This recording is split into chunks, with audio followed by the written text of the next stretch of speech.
Bienvenue dans la séquence 3 de la semaine 1 du MOOC Réussir ses études en français. Dans cette vidéo, nous allons vous aider à organiser les conditions de votre arrivée.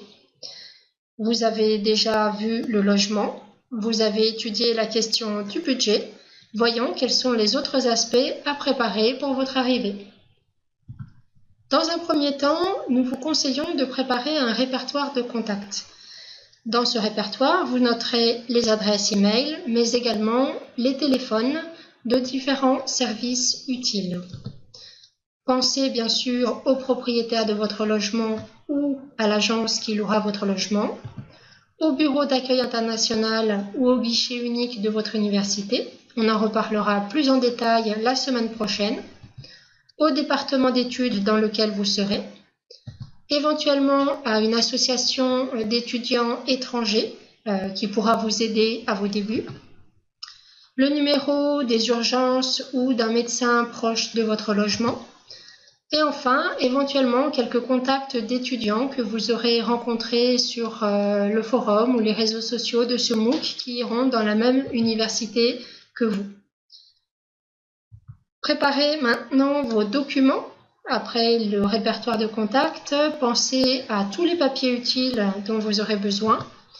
Votre passeport, bien évidemment, votre permis de conduire si vous en avez un, votre carnet de santé ou votre dossier médical, votre attestation d'admission à l'université qui vous permettra de poursuivre les inscriptions, les diplômes antérieurs si vous en avez traduits et certifiés conformes, un extrait d'acte de naissance traduit et certifié conforme également, et une attestation de niveau de langue si elle vous a été demandée.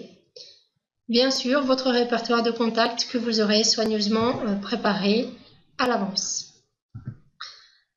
Passons à la feuille de route. La feuille de route, c'est tout le voyage que vous allez effectuer de votre domicile à votre logement, votre futur logement étudiant. Donc, préparez bien l'itinéraire depuis l'aéroport. Pensez aux correspondances. Imprimez ou achetez les tickets de transport si vous pouvez. Le faire à l'avance, c'est mieux. C'est une préoccupation de moins le jour de votre arrivée. Et bien sûr, pensez à bien prendre rendez-vous pour arriver dans votre logement.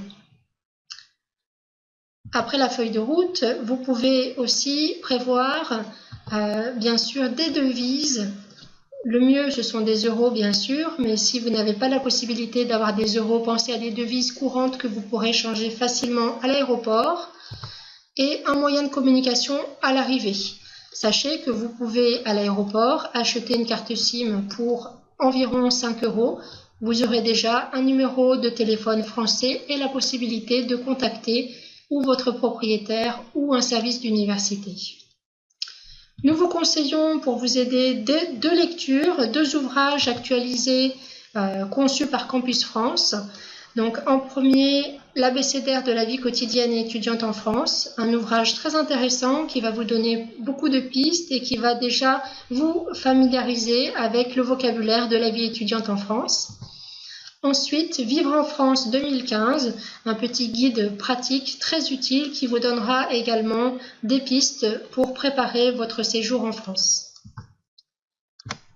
Pour récapituler un petit peu tout ce qu'on a vu dans cette vidéo, pensez bien donc à votre répertoire de contacts avec les contacts les plus importants, le logement, l'université. Si vous avez la possibilité, testez ces numéros avant d'arriver en France. Vos documents, donc tous les documents à avoir sur vous dans votre bagage cabine, c'est le mieux.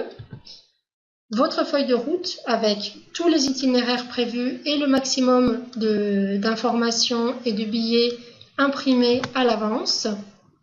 Et ensuite, donc 2 lectures pour vous aider à préparer votre séjour au mieux. Voilà, je vous dis à bientôt sur les forums.